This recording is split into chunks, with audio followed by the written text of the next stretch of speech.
During the night of December 28 to 29, 2025, the Kyiv regime launched a terrorist attack using 91 long-range unmanned aerial vehicles against the state residence of the President of the Russian Federation in the Novgorod region.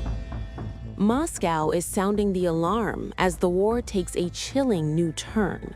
Russian officials claim an attempted strike reached dangerously close to the core of state power, targeting a residence linked to President Vladimir Putin. If confirmed, the allegation would shatter long-held red lines, sending shockwaves through Russia's security establishment and forcing the conflict into uncharted, perilous territory. According to Moscow, dozens of long-range drones were launched overnight toward the site in the Novgorod region, but Russian air defenses intercepted them all. Officials said there were no injuries and no damage. Still, the Kremlin treated the claim as significant. Lavrov described the alleged attack as an act of state terrorism and said Russia's military had already identified potential targets for a response.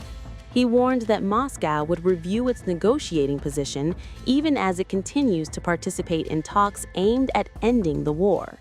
During the night of December 28 to 29, 2025, the Kyiv regime launched a terrorist attack using 91 long-range unmanned aerial vehicles against the state residence of the President of the Russian Federation in the Novgorod region.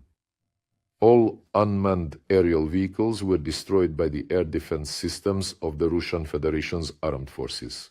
No information has been received regarding casualties or damage from UAV debris.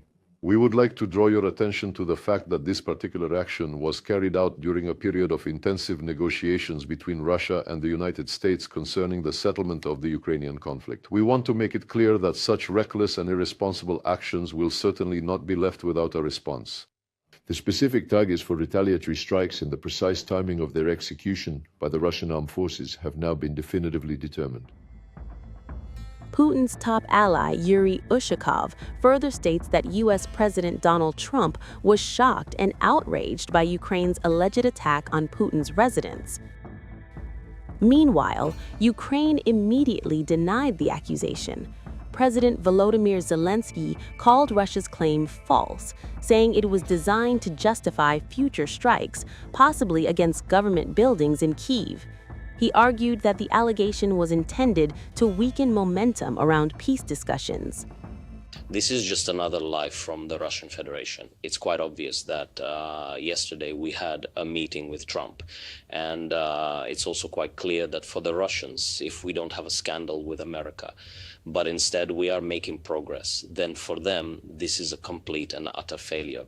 At this very moment, with their declaration that one of their residences was supposedly attacked, they are simply preparing, I believe, they are fundamentally setting the stage to carry out strikes, most probably targeting the capital city and most probably targeting government buildings. So everyone needs to be vigilant now. Absolutely everyone. An attack could be launched on the capital, especially since this individual, if one can even call them human, stated this, that they will be selecting appropriate targets, meaning they are threatening. There was no confirmation that President Putin was present at the residence, often referred to as Valdai, a site historically used by several Russian leaders. The timing is notable. The alleged drone incident followed President Zelensky's meeting with U.S. President Donald Trump in Florida, part of ongoing diplomatic efforts to find a path toward ending the war. Earlier on Monday, Russia's defense ministry reported intercepting 89 Ukrainian drones across the country, including a smaller number over the Novgorod region. Meanwhile, Putin ordered Russian forces to press ahead with efforts to take full control of southern Ukraine's Zaporizhzhia region as Russian troops reportedly advanced closer to its largest city. Drone incidents near high-profile Russian locations are not unprecedented. In May 2023, a drone struck the Kremlin, an event Russian officials described as an attempted attack on the president. Now, as accusations fly and negotiations continue, the gap between Moscow and Kyiv appears as wide as ever.